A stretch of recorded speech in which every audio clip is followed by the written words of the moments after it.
মাংসটা সুন্দরভাবে মাখায় দিতে হবে।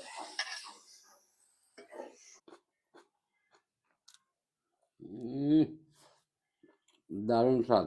হ্যালো বন্ধুরা, আসসালামু আলাইকুম। আশা করি ভালো আছো। আমি আলহামদুলিল্লাহ ভালো আছি। আজকে আবার চলে আসলাম তোমাদের জন্য নতুন এক রেসিপি নিয়ে।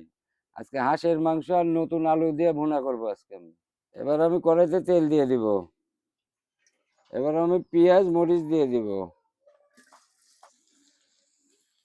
এবার আমি কয়টা গোটা জিরে দিয়ে দিব।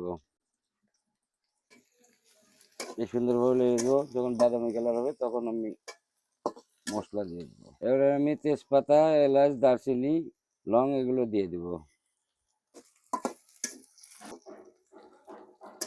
লবণ, হলুদের গুঁড়া, গুঁড়া মশলা, বাটা মশলা, মরিচের গুঁড়া দিয়ে দিব।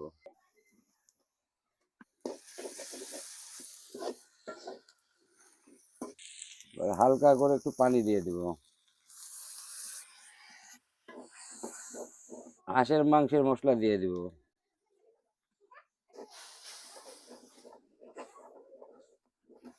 এবার আমি ঢাকনা দিয়ে ঢেকে দিব। মশলাগুলো আমার কষানো হয়ে গেছে। এবার আমি হাঁসের মাংসগুলো দিয়ে দিব।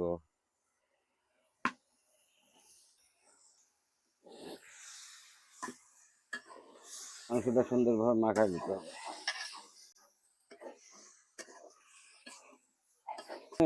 একটু পানি দিয়ে দিব। এরপর আমি 3টা গোটা রসুন দিয়ে দিব।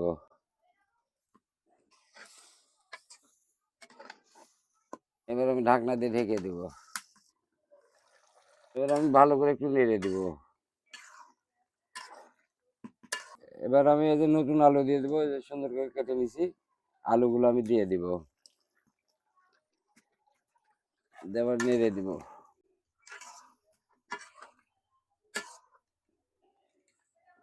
দিয়ে আমি ঢাকনা দিয়ে ঢেকে দিব।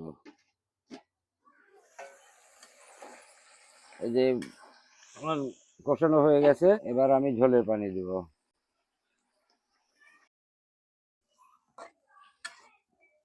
এবার আমি ঢাকনা দিয়ে ঢেকে দিব।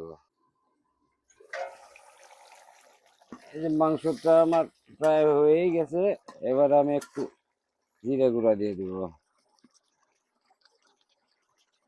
সুন্দরভাবে একটু দিয়ে দিব। যে ঢেকে দিব। যে কিছুক্ষণ রাখলে আমার রান্নাটা হয়ে যাবে। এই যে আমার রান্নাটা হয়ে গেছে। আমি এবার একটু লবণ চেক করব। আলহামদুলিল্লাহ ঝাল লবণ সব ঠিক আছে। এবার আমি নামায় ফেলবো। আলহামদুলিল্লাহ, এই যে হাঁসের মাংস রান্না করছি। এবার আমি হাঁসের মাংস দিয়ে ভাত খাবো। বিসমিল্লাহ। উম, দারুণ স্বাদ। বন্ধুরা, অবশ্যই তোমাদের হাঁসের মাংস খুব পছন্দ। যদি হাঁসের মাংস পছন্দ হয়ে থাকে তাহলে আমার মতো এভাবে রান্না করে খাবে। অবশ্যই ভালো লাগবে। আর আমার রান্না যদি ভালো লেগে থাকে অবশ্যই আমার পাশে থাকবে।